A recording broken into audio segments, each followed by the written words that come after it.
Hello everyone, welcome to the Kota study tutors. हमारे daily current affair video में आपको important questions मिलेंगे जो आपको स्टेट और सेंट्रल दोनों एग्जाम्स के लिए फायदेमंद रहेंगे, जैसे एसएससी, रेलवे, बैंक, एनटीपीसी और यूपीएससी के लिए भी हेल्पफुल रहेंगे।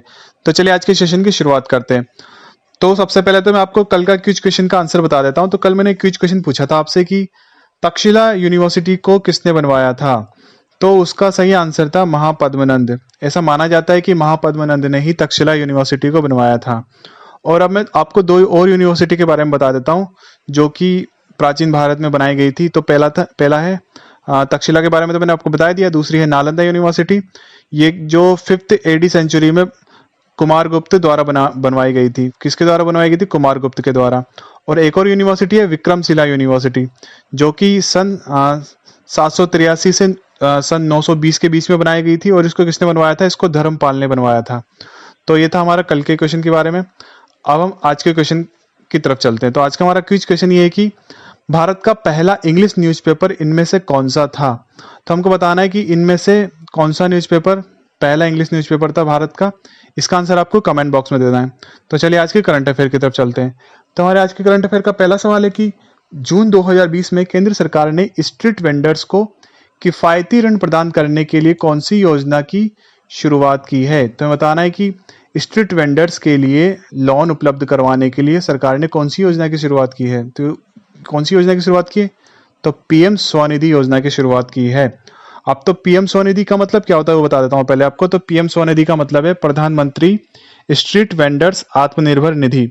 ये एक special micro credit facility scheme है, यानी कि योजना है जिससे स्ट्रीट वेंडर्स को किफायती लोन दिया जाएगा। इस योजना का उद्देश्य स्ट्रीट वेंडर्स को अपनी रोजी रोटी फिर से शुरू करने के लिए सक्षम बनाना है, जिन पर कि कोविड-19 की वजह से बुरा प्रभाव पड़ा था। तो ये था हमारा पहला क्वेश्चन। अगले क्वेश्चन की तरफ चलते हैं। तो हमारा अगला सवाल है कि जून 2020 में दूरसंचार विभाग यानी कि डिपार्टमेंट ऑफ टेलीकम्युनिकेशंस ने किस पर प्रतिबंध लगाया है। यानी हमें बताना है कि इनमें से किस पर डिपार्टमेंट ऑफ टेलीकम्युनिकेशंस ने बैन लगाया है। तो बैन लगाया है वी ट्रांसफर पर। ओके, तो Dutch internet based computer file transfer service provider WeTransfer को डिपार्टमेंट ऑफ टेलीकम्युनिकेशंस ने बैन कर दिया है। वी ट्रांसफर को दुनिया का सबसे famous file transfer service provider में से एक माना जाता है। अब इसको बैन क्यों किया? तो डिपार्टमेंट ऑफ टेलीकम्युनिकेशन ने ऐसा बताया है कि इस सर्विस का मिसयूज किया जा सकता है। कोई भी किसी को भी सेंसिटिव कंटेंट ट्रांसफर कर सकता है, इसलिए इसको बैन किया गया है। तो ये था हमारा एक क्वेश्चन। अगले क्वेश्चन की तरफ चलते हैं।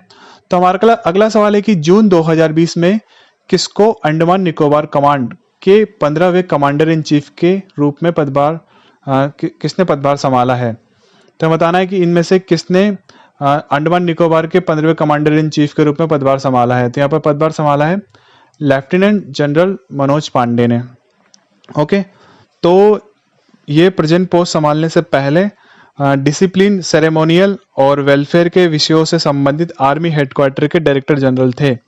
और इनसे पहले 14वें जो अंडमान निकोबार के जो कमांडर इन चीफ थे उनका नाम था लेफ्टिनेंट जनरल पोर्डली शंकर राजेश्वर, जो कि 31 मई 2020 को रिटायर्ड हुए हैं।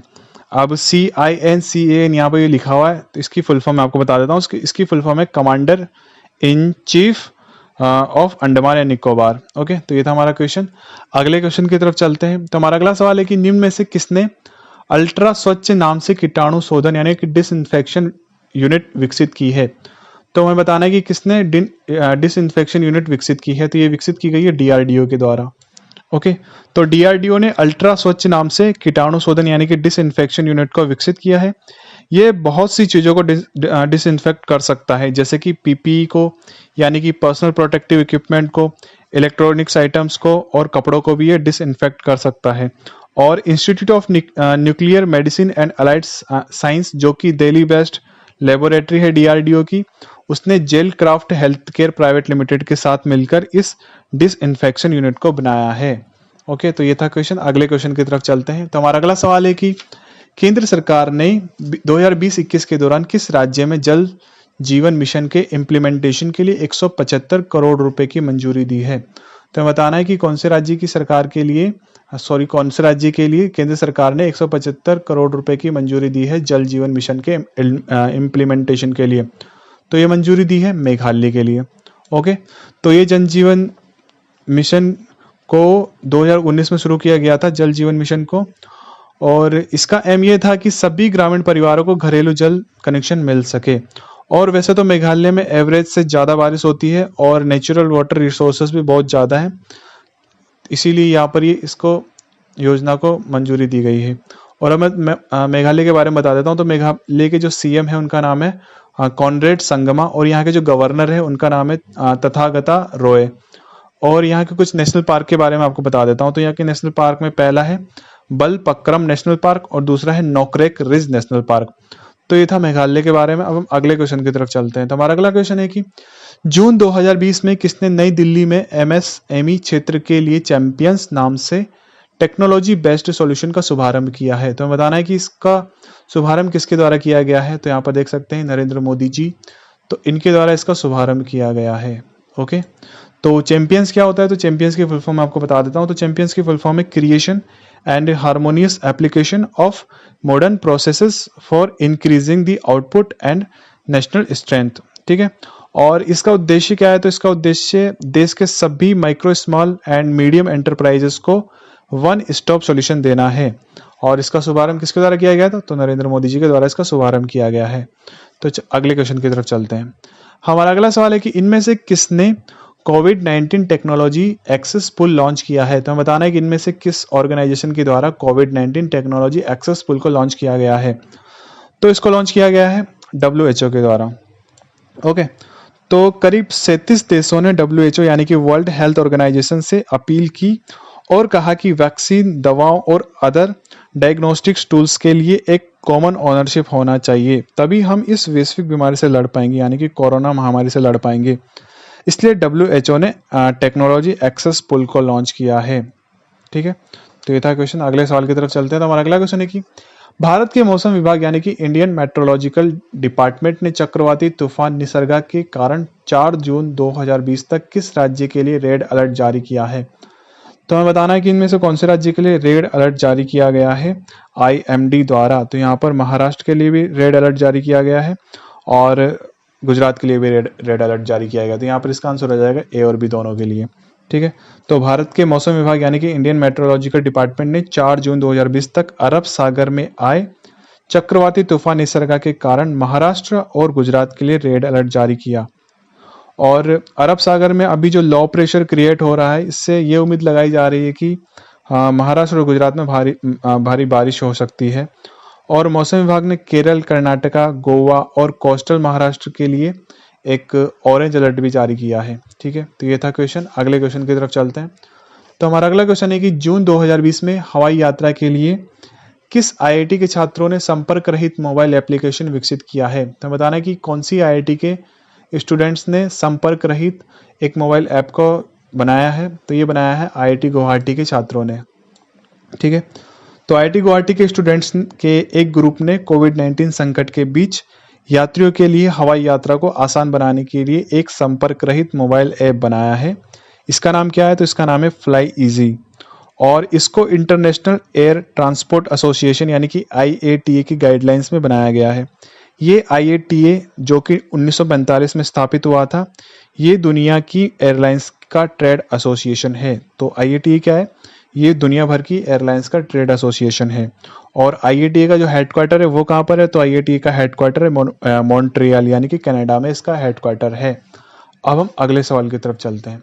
तो हमारा अगला सवाल है कि जून 2020 में किसने रसायन और उर्वरक मंत्रालय के रसायन और पेट्रो रसायन विभाग में सचिव के रूप में पदभार ग्रहण किया, यानी कि सेक्रेटरी के रूप में जो पदभार किसने ग्रहण किया है। तो हमें बताना है किसने इसका पदभार ग्रहण किया है। तो यहाँ पे पदभार ग्रहण किया RK चतुर्वेदी ने। ठीक है, तो इससे पहले ये मिनिस्ट्री ऑफ कल्चर में एडिशनल सेक्रेटरी और फाइनेंशियल एडवाइजर के रूप में सेवारत थे। इन्होंने CBSE और NSDA में महानिदेशक के रूप में भी काम किया है। और इन्होंने अभी P राघवेंद्र की जगह ली है जो कि 31 मई 2020 को रिटायर्ड हुए हैं। तो ये था इनके बारे में। अब हम अगले सवाल की तरफ चलते हैं। तो हमारा अगला क्वेश्चन है कि जून 2020 में इस्पात मंत्रालय के नए सचिव किसको बनाया गया है। तो हमें बताना है कि इस्पात मंत्रालय का नया सचिव किनको बनाया गया है। तो यहाँ पर इस्पात मंत्रालय का नया सचिव बनाया गया है प्रदीप कुमार त्रिपाठी को। और ये जम्मू कश्मीर कैडर के आईएएस ऑफिसर है। इन्होंने इस्पात मंत्रालय का पदभार संभाला है। इससे पहले प्रदीप कुमार त्रिपाठी को department of personnel and training यानी कि DOPT में स्पेशल सेक्रेटरी और स्थापना अधिकारी के रूप में तैनात किया गया था। तो इनको स्पेशल सेक्रेटरी और स्थापना अधिकारी के रूप में तैनात किया गया था पहले department of personnel and training में। तो इधर के बारे में अब अगले क्वेश्चन की तरफ चलते हैं। तो हमारा अगला क्वेश्चन है कि ब्रिटेन में भारत का नया उच्चायुक्त यानी कि हाई कमिश्नर किसे नियुक्त किया गया है। तो हमें बताना है कि ब्रिटेन में भारत का अगला हाई कमिश्नर किसको नियुक्त किया गया है। तो यहाँ पर इसका आंसर हो जाएगा गायत्री आई कुमार को। ठीक है, तो ये 1986 बैच के भारतीय विदेश सेवा के अधिकारी हैं और विदेश मंत्रालय ने 2 जून को इनकी नियुक्ति की है और ये कुमार रुचि घनश्याम की जगह लेंगी। अभी तक गायत्री आई कुमार बेल्जियम, लक्समबर्ग और यूरोपीय यूनियन में बतौर हाई कमिश्नर सेवाएं दे रही थी। अब इनको ब्रिटेन में भारत का हाई कमिश्नर बना दिया गया है। तो ये था इनके बारे में। अब अगले क्वेश्चन की तरफ चलते हैं। तो हमारा अगला क्वेश्चन है कि विश्व साइकिल दिवस यानी कि वर्ल्ड बाईसाइकिल डे कब मनाया जाता है। तो हमें बताना है कि वर्ल्ड बाईसाइकिल डे कब मनाया जाता है। तो ये मनाया जाता है 3 जून को। ठीक है, तो विशेषज्ञों और डॉक्टर्स का कहना है कि हर दिन 20 मिनट साइकिल चलाकर इम्यूनिटी बूस्ट करने के साथ तमाम बीमारियों से बचा जा सकता है और साइकिल चलाने से ब्लड सर्कुलेशन अच्छा होता है और इससे शरीर की रोग प्रतिरोधक क्षमता भी बढ़ती है। इस दिन को संयुक्त राष्ट्र द्वारा घोषित किया गया था और पहला ऑफिशियल वर्ल्ड साइकिल डे 3 जून 2018 को मनाया गया था और इसको मनाने का उद्देश्य जीवन में साइकिल के प्रयोग को लोकप्रिय बनाना है। ठीक है, तो इसके मनाने का उद्देश्य क्या है, हमारे जीवन में साइकिल के प्रयोग को लोकप्रिय बनाना है। तो हमें साइकिल चलाना चाहिए रोज कम से कम 20 मिनट। अगले क्वेश्चन की तरफ चलते हैं। तो अगला सवाल है कि G7 में किस देश को शामिल करने के डोनाल्ड ट्रंप के प्रस्ताव को कनाडा और यूके ने खारिज किया है। तो बताना है कि किस देश को डोनाल्ड ट्रंप के प्रस्ताव को मतलब किन 2 देशों ने खारिज किया है किस देश को शामिल करने के लिए। तो ये खारिज किए गए रूस के प्रस्ताव को। तो कनाडा ने क्या कहा वो पहले मैं आपको बता देता हूं। तो 2 जून को कनाडा के पीएम जस्टिस ट्रूडो ने कहा कि कुछ साल पहले 2014 में क्रीमिया की वजह से रूस को G7 से निकाल दिया गया था और रूस अभी भी इंटरनेशनल रूल और रेगुलेशंस को नहीं मानता है, तो उसको G7 से बाहर ही रहने दो। ऐसा किसने कहा, ऐसा कहा कनाडा ने। और ब्रिटेन ने क्या कहा वो भी मैं आपको बता देता हूं। तो ब्रिटेन ने ये कहा है कि हम देखेंगे कि अमेरिका क्या प्रस्ताव करता है। अगर अमेरिका रूस को शामिल करेगा G7 में तो हम उस प्रस्ताव को वीटो करेंगे। ऐसा किसने कहा है, ऐसा ब्रिटेन ने कहा है। और ये सब बोलकर कनाडा और यूके ने प्रस्ताव को खारिज कर दिया है। तो ये था क्वेश्चन। अगले क्वेश्चन की तरफ चलते हैं। अगला क्वेश्चन है कि फोर्ब्स 2020 की लिस्ट में दुनिया के सबसे अधिक कमाने वाले खिलाड़ी का नाम क्या है। तो 2020 की लिस्ट में दुनिया में सबसे ज्यादा कमाई करने वाले खिलाड़ी का नाम क्या है। तो यहाँ पर इनका नाम है रोजर फेडरर। यहाँ पर इनकी फोटो भी है। ठीक है, तो फोर्ब्स 2020 की लिस्ट में रोजर फेडरर टॉप पर हैं। इनकी कमाई कितनी है, तो इनकी कमाई है 106.3 मिलियन अमेरिकी डॉलर। और इस लिस्ट में दूसरे नंबर पर कौन है, तो इस लिस्ट में दूसरे नंबर पर है 105 मिलियन डॉलर के साथ में क्रिस्टियानो रोनाल्डो और तीसरे स्थान पर है मेस्सी। और फोर्ब्स 2020 की 100 लोगों की लिस्ट में अकेले विराट कोहली ही इंडियन है और ये 26 मिलियन अमेरिकी डॉलर के साथ में 66वें नंबर पर हैं। ठीक है, तो ये था इनके बारे में। अगले सवाल की तरफ चलते हैं। तो हमारा अगला क्वेश्चन है कि केंद्रीय खेल मंत्री किरण रिजिजू ने कौन सा पहला ओपन ऑनलाइन गेम कोचिंग और एजुकेशन प्रोग्राम लॉन्च किया है। तो इनमें से कौन सा एजुकेशन प्रोग्राम लॉन्च किया गया है किरण रिजिजू के द्वारा। तो इसका नाम है खेलो इंडिया ई पाठशाला। ओके, तो भारतीय खेल प्राधिकरण ने 1 जून को खेलों की इस पाठशाला की शुरुआत की है। साई ने बताया कि ये भारत के पहले राष्ट्रीय स्तर का ऑनलाइन कोचिंग और एजुकेशनल प्रोग्राम है। साई यानी कि स्पोर्ट्स अथॉरिटी ऑफ इंडिया। तो उन्होंने ऐसा बताया कि भारत के पहले राष्ट्रीय स्तर का ऑनलाइन कोचिंग और एजुकेशनल प्रोग्राम है जो कि जमीनी स्तर पर एथलीटों के लिए शुरू किया गया है। इसका उद्देश्य उन युवा एथलीटों को जानकारी देना है जो कोरोना वायरस के कारण कुछ सप्ताह से एकेडमी में ट्रेनिंग नहीं ले पा रहे थे। और इसका उद्घाटन किरण रिजिजू और जनजातीय मामलों के केंद्रीय मंत्री अर्जुन मुंडा ने वेबिनार के माध्यम से किया है। तो ये था इनके बारे में। अब अगले क्वेश्चन की तरफ चलते हैं। तो हमारा अगला सवाल है कि किस देश ने नस्लीय असमानता के खिलाफ प्रदर्शन कर रहे अपने ही नागरिकों के खिलाफ सेना उतार दी है। तो हमें बताना है कि इनमें से किस देश ने अपने ही नागरिकों के खिलाफ सेना उतार दी है। क्यों, क्योंकि वो विरोध प्रदर्शन कर रहे थे नस्ली असमानता के खिलाफ में। तो ऐसा किया है अमेरिका के द्वारा। तो ट्रंप प्रशासन ने 17,000 सैनिकों को प्रदर्शनकारियों के खिलाफ उतार दिया है। ट्रंप ने इस हिंसक प्रदर्शनों को घरेलू आतंकवाद कहा है, यानी कि डोमेस्टिक टेररिज्म कहा है। यह सब अश्वेत अमेरिकी जॉर्ज फ्लॉयड की मौत के बाद में हुआ है और अमेरिका के 140 शहरों में प्रदर्शन हो रहे हैं और कई जगह कर्फ्यू भी लगा हुआ था, लेकिन कर्फ्यू का प्रदर्शन पर कोई असर नहीं है। वैसे सेना के पूर्व कमांडर्स ने ये कहा है कि ये अपने ही नागरिकों के खिलाफ सेना को उतारा जाना बिल्कुल भी सही नहीं है, ऐसा सेना के पूर्व कमांडर्स ने कहा है। ठीक है, तो पूर्व कमांडर्स ने सेना को उतार देने का जो इनका फैसला था उसका विरोध किया है।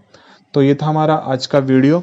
अगर आपको वीडियो अच्छा लगा तो वीडियो को लाइक करें, चैनल को सब्सक्राइब करें और अपने दोस्तों में इस वीडियो को शेयर जरूर करें। So take care, bye bye, always smart, जय हिंद, जय भारत।